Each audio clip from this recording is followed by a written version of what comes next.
بالله من الشيطان الرجيم بسم الله الرحمن الرحيم نحمده ونصلي على رسوله الكريم أما بعد إن الله وملائكته يصلون على النبي يا أيها الذين آمنوا صلوا عليه وسلموا تسليما اللهم صل على سيدنا ومولانا محمد وعلى آله وأصحابه أفضل صلواتك وعدد معلوماتك وبارك وسلم اللهم صل على سيدنا محمد النبي الأمي الذي قرنت البركته بذاته وحياه وتعطى الأوان بطيبه وذكره ورياه.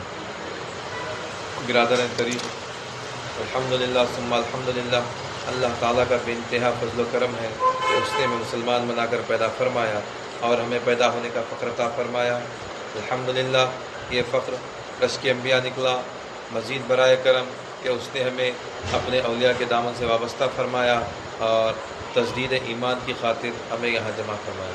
قرآن جیسی نعمت عظمیٰ سے ہم کو سرفراز فرمایا. الحمدللہ ثم الحمدللہ. اللہ تعالیٰ کا ہم جتنا شکر ادا کریں کم ہے کہ اللہ تعالیٰ نے ہمیں ایک ایسی خانقاہ سے وابستہ فرمایا جہاں پہ ہم کو حقیقی دین سمجھایا جاتا ہے اور اللہ کا جو منشا ہے، اللہ کا منشا ہم کو بتایا جاتا ہے اور اللہ کا جو منشا ہے اس کو کیسے پورا کرنا ہے اس کے راستے بتائے جاتے ہیں، سلوک طے کرایا جاتا ہے.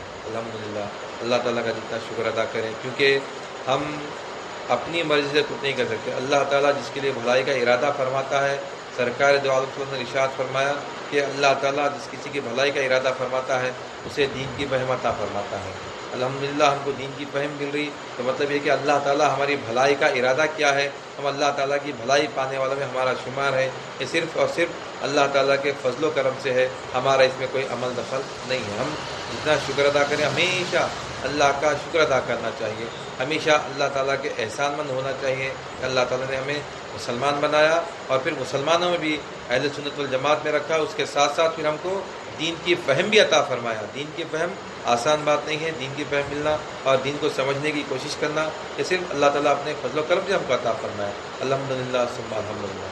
تو انسان جو ہے دنیا میں کیوں پیدا کیا گیا، اللہ تعالیٰ انسان کو پیدا کرنے کا یا کائنات کو بنانے کا منشا اللہ تعالیٰ کا کیا ہے، ہم کو معلوم ہوا اگر تو پھر ہم کیا کر سکتے ہیں، اس کے اوپر عمل کر سکتے ہیں، اللہ کے منشا کو پورا کر سکتے ہیں اور دین کی فہم حاصل کر سکتے ہیں. حدیث قدسی ہے، سرکار نے ارشاد فرمایا، اللہ تعالیٰ فرماتا ہے کہ کنتو کنزن مخفیہا، یعنی میں ایک چھپا ہوا خزانہ تھا، میں ایک چھپا ہوا خزانہ تھا، مجھ کو اپنے آپ سے محبت ہوئی، میں نے چاہا کہ پہچانا جاؤں، فخلقنا الخلق، میں نے خلق کو پیدا کیا. اللہ تعالیٰ ارشاد فرماتا ہے کہ مجھے اپنے آپ سے محبت ہوئی، میں نے چاہا کہ میں پہچانا جاؤں، تب میں نے خلق کو پیدا فرمایا. یعنی خلق کے پیدا ہونے کا مقصد، کائنات کے بنانے کا مقصد صرف یہ ہے کہ کائنات اللہ تعالیٰ کو پہچانے، اللہ تعالیٰ کو پہچانے. اسی لیے اللہ تعالیٰ قرآن پاک میں ارشاد فرماتا ہے کہ وما خلقت الجن والانس الا لیعبدون، یعنی ہم نے انسانوں کو اور اجنہ کو صرف اسی لیے پیدا فرمایا کہ وہ ہماری عبادت کریں. یعنی نہیں پیدا کیا ہم نے انسانوں کو جنوں کو مگر اس لیے کہ صرف ہماری عبادت کریں. عبادت موقتی عمل ہے، نماز پڑھنا ہے، 10 منٹ 15 منٹ میں فجر ہو جائیں گی، 15-20 منٹ میں ظہر ہو جائیں گی، یعنی پورا ٹائم ملا تو گھنٹہ 1.5 گھنٹہ 2 گھنٹے ہم چاشت پڑھے، اشراق پڑھے، تہجد پڑھے، 2 گھنٹے 2.5 گھنٹے سے زیادہ نماز میں ہمارا وقت صرف نہیں ہوتا. اس کے ساتھ ساتھ پھر دوسری عبادتیں اگر کر رہے ہیں ہم دین میں تو خالی نماز ہی فرض ہے. رمضان آیا، روزے رکھے، اللہ تعالیٰ دولت سے نوازا، ہم زکوٰۃ ادا کرے، یا پھر اللہ تعالیٰ اور دولت سے نوازا، ہم حج کر کے آ گئے. یہ موقتی، یعنی تمام کی تمام عبادتیں موقتی ہیں. ہم ذکر کرتے بھی بیٹھیں گے اگر تو 1 گھنٹہ 2 گھنٹے سے زیادہ ہم نہیں بیٹھ سکتے. ہمارا جسم اپنے آرام کو طلب کرتا ہے، یعنی جسم کا بھی ایک حق ہے کہ اس کو ہم حد سے زیادہ تکلیف میں اس کو نہیں ڈال سکتے. پھر عبادت، اللہ تعالیٰ ارشاد فرماتا ہے کہ ہم نے صرف اور صرف عبادت کے لیے پیدا فرمایا، کوئی اور مقصد نہیں ہے. یعنی ایک ہی کام تمہارا ہے کہ تم ہماری ہمیشہ عبادت کرو. تو اس کو ابن عباس رضی اللہ تعالیٰ عنہ اس آیت کی تفسیر میں فرماتے ہیں کہ یہ لیعبدون جو ہے یہ بمانا لیعرفون ہے، یعنی اللہ تعالیٰ اپنی پہچان کے لیے انسانوں کو اور اجنہ کو پیدا فرمایا، یعنی اللہ تعالیٰ اپنی پہچان کے لیے، یعنی اللہ تعالیٰ کو پہچاننے کے لیے اللہ تعالیٰ نے انسانوں کو اور جنوں کو پیدا فرمایا۔ اسی لیے اللہ تعالیٰ قرآن میں اور ایک جگہ ارشاد فرماتا ہے کہ جو لوگ ہوتے ہیں جو کھڑے کھڑے بیٹھے بیٹھے لیٹے لیٹے اللہ کا ذکر کرتے ہیں، جو ٹھہرے ٹھہرے بیٹھے بیٹھے لیٹے لیٹے اللہ تعالیٰ کا ذکر کرتے ہیں، یعنی ہمیشہ حیران اللہ کی انسان جو ہوتا ہے تین حالت میں ہوتا ہے، یا تو بیٹھا ہوتا ہے، یا لیٹا ہوتا ہے، یا کھڑا ہوتا ہے۔ تو اللہ تعالیٰ ارشاد فرماتا ہے کہ وَلِلَّهِ مُلْكُ السَّمَاوَاتِ وَالْأَرْضِ وَاللَّهُ عَلَىٰ كُلِّ شَيْءٍ قَدِيرٌ الَّذِينَ يَذْكُرُونَ اللَّهَ قِيَامًا وَقُعُودًا وَعَلَىٰ جُنُوبِهِمْ وَيَتَفَكَّرُونَ فِي خَلْقِ السَّمَاوَاتِ وَالْأَرْضِ، یعنی وہ لوگ جو اللہ کا ذکر کرتے ہیں، الَّذِينَ يَذْكُرُونَ اللَّهَ، اللہ کا ذکر کرتے ہیں، قِيَامًا وَقُعُودًا وَعَلَىٰ جُنُوبِهِمْ، ٹھہرے ٹھہرے بیٹھے بیٹھے لیٹے لیٹے، الَّذِينَ يَذْكُرُونَ اللَّهَ قِيَامًا وَقُعُودًا وَعَلَىٰ جُنُوبِهِمْ وَيَتَفَكَّرُونَ فِي خَلْقِ السَّمَاوَاتِ وَالْأَرْضِ، غور و فکر کرتے ہیں اس میں، زمینوں میں اور آسمانوں کی تخلیق میں، اللہ تعالیٰ نے یہ زمین کو کیوں پیدا فرمایا، اللہ تعالیٰ اس آسمان کو کیوں پیدا فرمایا، اللہ تعالیٰ نے کائنات کو کیوں پیدا فرمایا، اس کے اوپر غور و فکر کرتے ہیں۔ جب وہ غور و فکر کرتے ہیں تو اللہ تعالیٰ ان کے خلوق کو کھولتا ہے، تب وہ ارشاد فرماتے ہیں کہ الذین یذکرون اللہ قیاما وقعودا وعلی جنوبہم ویتفکرون فی خلق السماوات والارض ربنا ما خلقت ھذا باطلا، اے میرے رب تو نے کوئی چیز عبث پیدا نہیں کی، ربنا ما خلقت ھذا باطلا، یہ تو نے جو کچھ کیا پیدا فرمایا یہ بالکل غلط پیدا نہیں فرمایا، عبث پیدا نہیں فرمایا، ربنا ما خلقت ھذا باطلا سبحانک فقنا عذاب النار، تو پاک ہے اور مجھے عذاب سے محفوظ رکھ، مجھے عذاب سے یعنی دوزخ کی آگ سے مجھ کو محفوظ رکھ۔ یہ بندہ کب بول رہا؟ جب غور و فکر کرتا ہے اس کو احساس ہوتا ہے کہ دنیا میں کوئی چیز اللہ تعالیٰ عبث پیدا نہیں کرا، اور دنیا کا کائنات کا ذرہ ذرہ انسان کے لیے ایک ہدایت ہے، ذرے ذرے سے انسان ہدایت حاصل کر سکتا ہے، ذرے ذرے پہ غور و فکر کر کے اللہ تعالیٰ سے اللہ تعالیٰ کے قریب ہو سکتا ہے، سوچ سکتا ہے، انہیں غور کر سکتا ہے کہ اللہ تعالیٰ نے اس کو کیسے پیدا فرمایا، اللہ تعالیٰ اس کو کیسے پیدا فرمایا، اللہ تعالیٰ اس کی کیسی پرورش کر رہا ہے، اللہ تعالیٰ ہم سے کیا مطالبہ کرتا ہے، ہم غور و فکر نہیں کرتے۔ اللہ تعالیٰ بارہا ارشاد فرمایا کہ تم عقل رکھتے ہو پھر غور و فکر کیوں نہیں کرتے، تم آنکھ رکھتے ہو دیکھتے نہیں، تم کان رکھتے ہو سنتے نہیں، انہیں تم جانور ہو، جانور سے بھی بدتر ہو، تمہارا ذکر جو ہے جانوروں کے ساتھ کیا جا رہا ہے، کس کا ذکر؟ جو کان رکھتے ہیں سنتے نہیں، یعنی کان تو ہیں لیکن سنائی نہیں دیتا۔ مثال کے طور پہ اکثر ہم دیکھتے ہیں، ہم گھر میں اپنے بچوں کو اپنے لوگوں کو اگر کچھ حکم دیتے ہیں، جاؤ وہاں سے سامان لے کے آؤ، بچہ گیا 10 منٹ دیکھا نہیں ملا، ارے وہ وہیں رکھا ہوا ہے، اندھا ہے کیا؟ یعنی آنکھ ہے لیکن وہ چیز نہیں دیکھ رہا جو ہم دیکھو بول رہے ہیں، وہ چیز نہیں دیکھ رہا جو ہم دیکھو بول رہے ہیں، یعنی ہمارا جو مقصد ہے دیکھنے کا وہ چیز نہیں دیکھ رہا، تو ہمارے نقطۂ نظر سے وہ اندھا ہے۔ اللہ تعالیٰ ارشاد فرما رہا کہ وہ آنکھ رکھتے ہیں لیکن دیکھتے نہیں، کان رکھتے ہیں لیکن سنتے نہیں، عقل رکھتے ہیں لیکن فہم نہیں کرتے، توجہ نہیں کرتے، یعنی جو اللہ تعالیٰ ارشاد فرماتا ہے جو چیز سننے کے لیے وہ چیز نہیں سن رہے، جو چیز بولنے کے لیے وہ چیز نہیں بول رہے، جو چیز دیکھنا ہے وہ چیز نہیں دیکھ رہے، اس وجہ سے اللہ تعالیٰ ارشاد فرماتا ہے کہ ذالک کالانعام بل ہم اضل، یہ وہ لوگ ہیں جو جانور ہیں، بل ہم اضل، اس سے بدتر ہے، یعنی جو عقل رکھتے ہیں لیکن غور و فکر نہیں کرتے، کان رکھتے ہیں لیکن سنتے نہیں، آنکھ رکھتے ہیں لیکن دیکھتے نہیں، یہ کس کی مثال ہے؟ یہ جانور ہیں، جانوروں کی زندگی ہے یہ۔ جانور کے لیے اللہ تعالیٰ دین مکلف، جانور کے لیے مکلف نہیں کرا، دین ہمارے کو مکلف کرا۔ اگر ہم بھی جانور کی جیسی زندگی گزار رہے ہیں، یعنی دنیا میں آنے کا مقصد ہمارا صرف ہمارا کھانا پینا، اپنی ضروریات کو پوری کرنا، اپنی فیملی کو دیکھ لینا، اپنے بیوی بچوں کی پرورش کر لینا، تو یہ تمام کام جانور بھی کرتا ہے، یہ تمام کام ایک جانور بھی کرتا ہے، جو جانور بھی اپنے آپ غذا تلاش کر لیتا ہے، اپنا اپن کھا لیتا ہے، اپنے بیوی بچوں کی پرورش کرتا ہے، پھر وہ مر جاتا ہے، ختم ہو جاتا ہے۔ اگر ہم بھی وہی گزار رہے ہیں تو پھر ہم اس سے بدتر ہو گئے، کیونکہ اللہ تعالیٰ ہم کو جو زائد چیز عطا فرمایا وہ خلق، اب اس کا استعمال نہیں کرتے، ورنہ تمام چیزیں جانور کے پاس بھی ہیں، جانور کے پاس بھی 2 ہاتھ 2 پیر 2 آنکھ 2 کان، منہ، ناک، جسم، دل، گردہ، سب ہے جانور میں، جتنے جانور میں یعنی انسان میں جو چیزیں پائی جاتی ہیں تمام چیزیں جانور میں بھی پائی جاتی ہیں.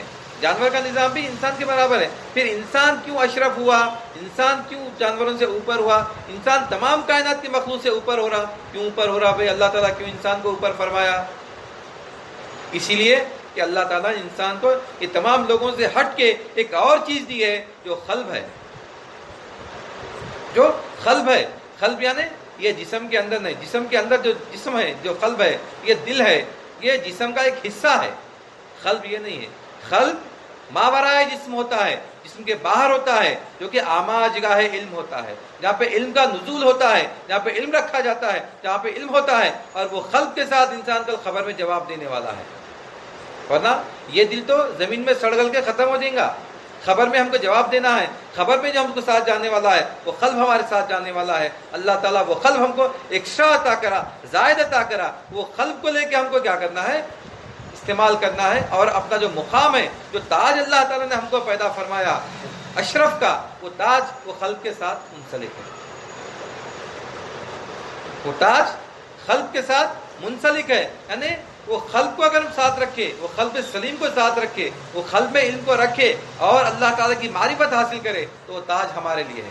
سخر لکم ما فی السماوات و ما فی الارض, یعنی زمین و آسمان میں جو کچھ ہے اللہ تعالیٰ نے ہمارے لیے مسخر کر دیا ہے تاکہ ہم اللہ تعالیٰ کو پہچانیں, اللہ تعالیٰ کو جانیں, اللہ کی قدرت کو دیکھیں, اللہ تعالیٰ کیسے پیدا فرمایا, اللہ تعالیٰ کیسے کیسے آسان کام کر دیا. یعنی ہماری عقل سوچنے سے قاصر ہو جاتی ہے, اللہ تعالیٰ ایسے ایسے کام کر دیا صرف ہماری بصیرت کے لیے, ہم کو سمجھانے کے لیے کہ میں قدرت والا ہوں, میں طاقت والا ہوں. یعنی تمام کی تمام چیزیں میری لیے ہیں اور تم صرف میری ہی تعریف کرو. تمام تعریفیں الحمدللہ رب العالمین, تمام تعریفیں اللہ تعالیٰ کے لیے ہیں. تمام تعریفیں جب کہی جا رہی ہیں تو کہیں اور تعریف کسی اور کو نہیں جانا. محفل میں 50 آدمی بیٹھے ہیں, محفل میں 50 آدمی اگر بیٹھے ہیں تو اگر ایک آدمی کی بات کر رہے ہیں ہم, صرف وہی ڈاکٹر ہے, صرف وہی انجینئر ہے, نہیں ایک کی طرف صرف وہی ڈاکٹر ہے, کا مطلب یہ ہے کہ اس کے اندر محفل میں جتنے لوگ بیٹھے ہیں وہ کوئی بھی ڈاکٹر نہیں ہے. انہوں بھی نہیں ہے, انہوں بھی نہیں ہے, انہوں بھی نہیں ہے بولنے کے بدلے میں ہم یہ بولیں کہ صرف وہی, یعنی وہ ایک ہی ڈاکٹر ہے. وہ ایک ہی بولنے کا مقصد یہ ہے کہ ہم تمام کی نفی کر رہے ہیں. اسی طرح تمام تعریفیں, یعنی جتنی تعریفیں ہیں تمام کی تمام تعریفیں اللہ تعالیٰ کے لیے ہیں. تو کائنات میں جتنے لوگ ہیں وہ تمام کی مذمت ہوگی, صرف تعریف اللہ کی ہوگی. جو اللہ کی تعریف ویسی کرا اللہ تعالیٰ اس کو قریب کر لیتا ہے. اللہ تعالیٰ کو ہم نماز نہیں پڑھے, ہم عبادت نہیں کرے, ہم روزہ نہیں رکھے, اللہ تعالیٰ کے مقام میں مرتبے میں کوئی فرق نہیں آتا. ہم زندگی بھر عبادت کرتے رہے اللہ تعالیٰ کی تو اللہ تعالیٰ کی بزرگی بڑھائی ہم آگے نہیں بڑھا سکتے. اللہ تعالیٰ اللہ آن کما کان ہے, وہ جیسا ہے وہ ویسا ہے. یہ جتنے کام ہیں یہ تمام کے تمام کام ہمارے اپنے لیے ہیں, ہمارے اپنے مقصد سے ہیں. اللہ تعالیٰ کو جو مقصد ہے وہ صرف ہماری بھلائی کے لیے, ہماری بہتری کے لیے اللہ تعالیٰ ارشاد فرمایا, ہماری بھلائی کے لیے اللہ تعالیٰ یہ کام کر کے رکھے. ہم سمجھ رہے نہیں اللہ تعالیٰ کا جو منشا ہے ہم اللہ تعالیٰ کے منشا کو پورا نہیں کریں. اللہ تعالیٰ تمام چیزیں ہم کو جو نعمتیں عطا فرمایا صرف ایک ہی مقصد سے عطا فرمایا, یہ نعمتوں کو استعمال کرو اور میرے منشا کو پورا کرو. نعمتوں کو استعمال کرو اور میرے منشا کو استعمال کرو, میرے مقصد کو پورا کرو. تم میرے مقصد کو پورا کرو گے, یہ نعمتیں تمہاری ہیں. ان نعمتوں کا تم سے سوال نہیں کیا جائے گا, یہ نعمتیں تم سے پوچھی نہیں جائیں گی. تم میرا مقصد, میرا جو معاملہ میرے ساتھ ہے وہ معاملہ درست کرو. اللہ تعالیٰ بندے سے کیا چاہ رہا بھائی؟ اللہ تقاضے جو ہیں, تقاضا اللہ تعالیٰ کا بھی ہے, تقاضا بندے کا بھی ہے. اللہ تعالیٰ اپنے پورے تقاضے پورے کر رہا. وما من دابۃ فی الارض الا علی اللہ رزقها فرما دیا اللہ تعالیٰ. یعنی زمین پر جتنے زیرو ہیں, زمین پر جتنے زیرو ہیں تمام کی تمام کے رزق کی ذمہ داری اللہ تعالیٰ نے اپنے ذمہ لے لی ہے اور اللہ تعالیٰ تمام کی تمام کو رزق پہنچاتا ہے. ہم دیکھتے ہیں کہ پتھر کے اندر بھی اگر کوئی کیڑا پایا جاتا ہے اللہ تعالیٰ اس پتھر کے کیڑے کو پتھر کے ذریعے رزق پہنچاتا ہے. سمندر کی تہ میں اگر کوئی مچھلی پیدا ہوتی ہے, مچھلی پرورش پاتی ہے, اللہ تعالیٰ سمندر کی تہ میں مچھلی کی غذا کو پوری کرتا ہے. زمین کے تہ کے اندر یعنی حشرات الارض, زمین کے اندر اندر آپ کے پاس ہم تصور نہیں کر سکتے ایسے ایسے کیڑے پتنگے حشرات الارض زمین کے اندر پائے جاتے ہیں. اللہ تعالیٰ ان کے لیے بھی رزق عطا فرما رہا. پرندے ایسے ایسے ہیں جو بالکل بہت زیادہ بلندی پہ اڑ جاتے ہیں, اللہ تعالیٰ ان کو بھی وہاں پہ رزق عطا فرما رہا. اللہ تعالیٰ جو انسان کا وعدہ فرمایا, اللہ تعالیٰ جو بولا کہ وما من دابۃ فی الارض الا علی اللہ رزقها, یعنی زمین پر جتنے زیرو ہیں تمام کی رزق کی ذمہ داری میری ہے, میں اٹھاتا ہوں. اور تمہارا کام کیا ہے؟ ہمارا کام یہ ہے کہ ہم اللہ تعالیٰ کی تسبیح بیان کریں,